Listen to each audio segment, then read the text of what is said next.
हरिओम तत्सत। नमस्कार दोस्तों, मेरा नाम Aditya Prakash Sharma, yoga therapist from Rukmani government Ayurveda hospital, Ayush wellness centre. तो कैसे हैं आप सब?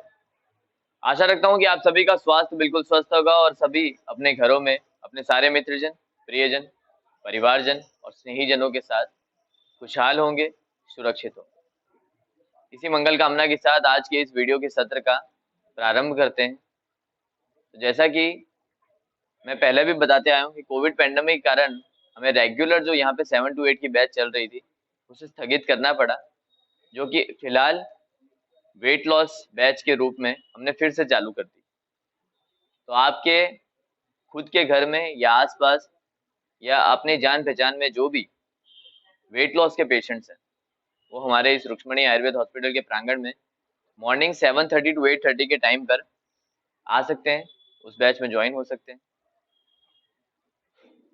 और अपने शरीर का जो अत्यधिक फैट के कारण वजन बढ़ते जा रहा है या फिर भी किसी भी कारणवश वजन बढ़ते जा रहा है, उस बढ़ते हुए वजन को रोकना और फिर बॉडी मास इंडेक्स के हिसाब से जो आपका एक आदर्श वजन होना चाहिए,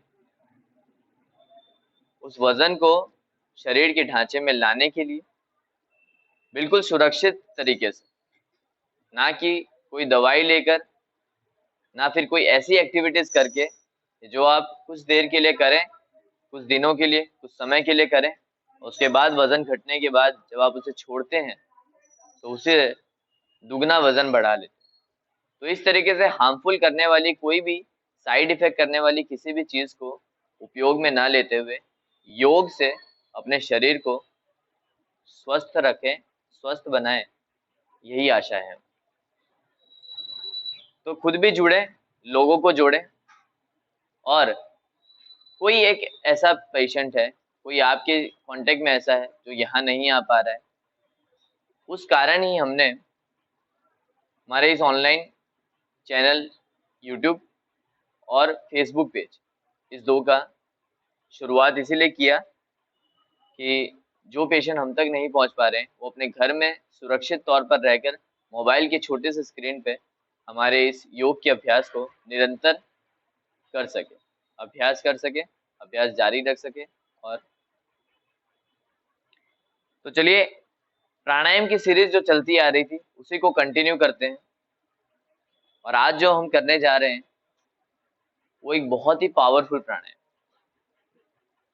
जैसे तो मैंने आपको बताया कि अनुलोम विलोम एक ऐसी क्रिया है जो प्राणायाम या किंग मानी जाती है, लेकिन आज मैं जो आपको क्रिया कराने जा रहा हूँ वो किसी किंग से कम नहीं।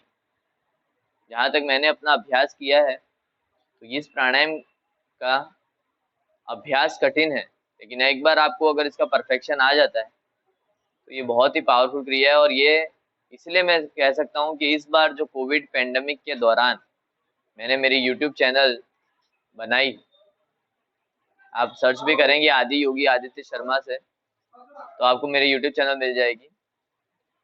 जिन जिन लोगों तक वो पहुंची है, बहुत ही क्रिटिकल केस थे कोविड के और इस प्राणायाम की क्रिया से वो सॉल्व हुए। तो देखते हैं ये क्रिया क्या है। इस क्रिया का नाम है दोस्तों, 12 ज्योतिर्लिंग में से जो दर्शन किए हो तो मध्य प्रदेश में जो ज्योतिर्लिंग आया है जिस जगह पर, उसका नाम आप सबको पता होगा, शायद किसी को ना पता हो तो बता दूं, उज्जैन। उसी शब्द में से आखिरी अक्षर को निकाल दें तो जो शब्द बचेगा वो हमारी इस क्रिया का नाम है। जी हाँ, क्रिया का नाम रहेगा उज्जयी। अब जैसे इसका नाम है उसी में उसका गुण समाया हुआ है, यथा नाम तथा गुण। उज्जयी यानी कि उज्जवल करने वाला, जो एनर्जी को आपके अंदर राइज करता है, जगाता है, जलाता है।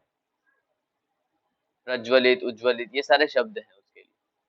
तो वैसी क्रिया है, बहुत ही पावरफुल क्रिया है। अभी हम देखते हैं कि इस क्रिया की सावधानियां क्या है, फिर इसका अभ्यास करेंगे और फिर मैं इसके लाभों को आपके साथ डिस्कस करूँ, वर्णन करूँ। तो उज्जयी क्रिया करने के लिए वैसे कहना चाहूँ तो कोई सावधानियां है नहीं।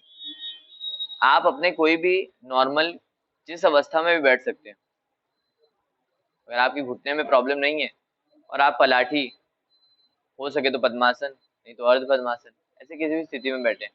घुटने की प्रॉब्लम वाले भी इसे पैर सीधा रखकर भी कर सकते हैं, ऊपर बैठ के भी कर सकते हैं, नीचे बैठ के भी कर सकते हैं, क्योंकि इसमें पैरों की कुछ स्थिति नहीं है। इसमें स्थिति है, आपको उपयोग में जो लेना है वो है आपका गला।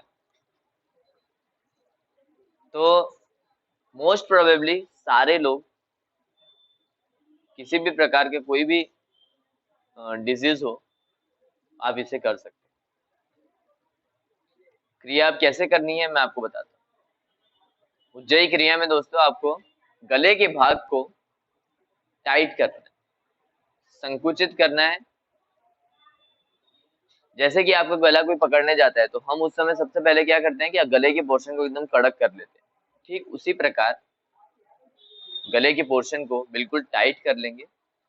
आपके यहाँ जो कंठ बोलते हैं ना, कंठ के ठीक नीचे के इस जगह पर हल्का सा खड्डा आपको महसूस होगा टाइट करने से, और जो भी गले की नर्व्स हैं वो सारी आपकी खींचेगी, मसल्स एकदम टाइट हो जाएंगे। ये फील हो रहा है यानी कि आपने जो गले की पोजीशन लेनी थी वो बिल्कुल सही थी।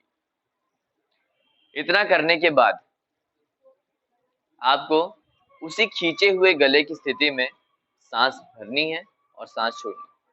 शुरुआत में आप जब करने जाएंगे तो भरते समय शायद आपका गला छूट जाएगा, सांस छोड़ रहे हैं शायद उस समय गला छूट जाएगा, लेकिन रेगुलर प्रैक्टिस से उसी की वही स्थिति में breathe in, breathe out, inhale exhale, inhale exhale, सांस भरना और सांस बाहर निकालना, ये सारी क्रिया उसी को बरकरार रखते हुए करनी।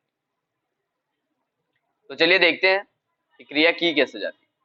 रीढ़ की हड्डी को बिल्कुल सीधा रखना है। आप किसी भी आसन में बैठ सकते हैं। फिलहाल मैंने गौमुख आसन, अर्ध गौमुख आसन का पोजीशन लिया है। पद्मासन, अर्ध पद्मासन जो भी आपसे हो, सादी पलाठी, उसमें बैठ सकते हैं। रीढ़ की हड्डी को बिल्कुल सीधा रखेंगे, शोल्डर्स को हल्का सा बैक लेंगे, चेस्ट पोर्शन को एक्सपांड रखना है और गर्दन नीचे की ओर ना झुकी हो, सामने की ओर सीधी रखें। दोनों हाथों को ध्यान मुद्रा में रखें, ज्ञान मुद्रा में रखें, आप जिसमें भी रखना चाहें। उसके बाद अब गले की पोर्शन को कर लेंगे टाइट और इसे खींचने के बाद इनहेल और एक्सेल को शुरू करना।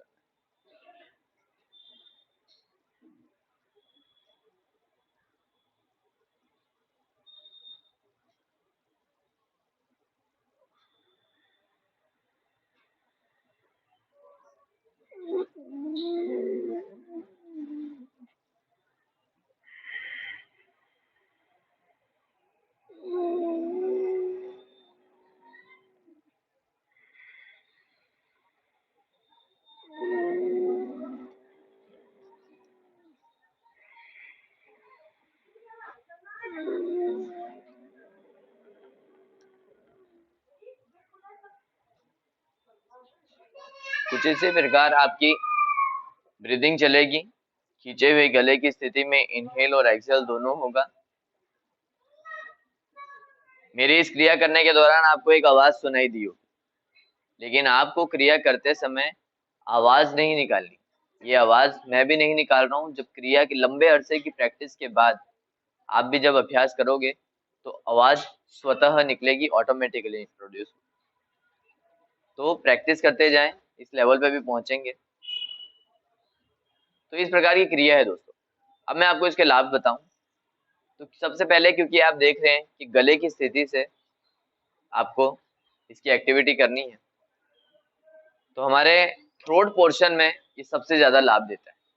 अब किसी को भी थ्रोट इन्फेक्शन रहता हो, गले में खांसी, छींक ये बहुत बार आ जा करती, खराश रहती हो, गले में कफ रहता हो, पित्त रहता हो, इन सारी प्रॉब्लम। दूसरा, गले के भाग में छाले अत्याधिक रहते हो, लगातार कुछ ना कुछ समय के बाद रहते हो, गला बहुत ज्यादा बैठा रहता हो, आपकी आवाज बहुत ही दबी हुई हो। उसके अलावा थायराइड ग्रंथि का जो T3, T4 और TSH का हार्मोन्स सिक्रेशन लेवल है वो अप डाउन रह रहा हो, बैलेंस ना हो। वॉइस बॉक्स, अगर आपको, आप सिंगर प्रोफेशन से हैं और आपको और मधुर करना है, एक्टिव करना है, तो उसके लिए तो इन सारी चीजों के लिए आपको लाभ करेगा। थ्रोट के साथ साथ नेक की भी बात कर लेते हैं। तो नेक साइड में जो आपकी नर्व्स हैं, वहां जो मसल्स हैं, वहां जो वर्टिब्रास है, खासकर सर्वाइकल C1 टू C7 में अगर आपको कोई प्रॉब्लम है, सर्वाइकल स्पॉन्डिलाइटिस जैसे भी, तो वो इसमें बहुत लाभ मिलता है। नहीं है तो अगर करेंगे तो उस तकलीफ तक पहुंच नहीं पाएंगे। इसके अलावा मैं आपको बताऊं तो शरीर का इम्यूनिटी पावर बहुत ही बूस्ट होता है उज्जयी क्रिया से। इसीलिए कोविड पेंडेमिक के दौरान कोविड पेशेंट्स की इम्यूनिटी बूस्ट करने के लिए मैंने ये वीडियो को प्रसारित किया था और काफी लोगों को बहुत ही काम आई, मेरे पास फीडबैक आए। तो ये इस प्रकार की पावरफुल क्रिया है दोस्तों, लेकिन रेगुलर प्रैक्टिस और कंटिन्यूटी चाहिए। मैं आशा रखता हूँ कि आप इसका रेगुलर अभ्यास करेंगे और ना सिर्फ इस वीडियो को या इसके लिंक को अपने तक ही रखते हुए ज्यादा से ज्यादा ग्रुप्स और कॉन्टेक्ट्स में शेयर करेंगे। अगली वीडियो आने तक का इंतजार करें, तब तक अपनी प्रैक्टिस जारी रखें। धन्यवाद। हरिओम।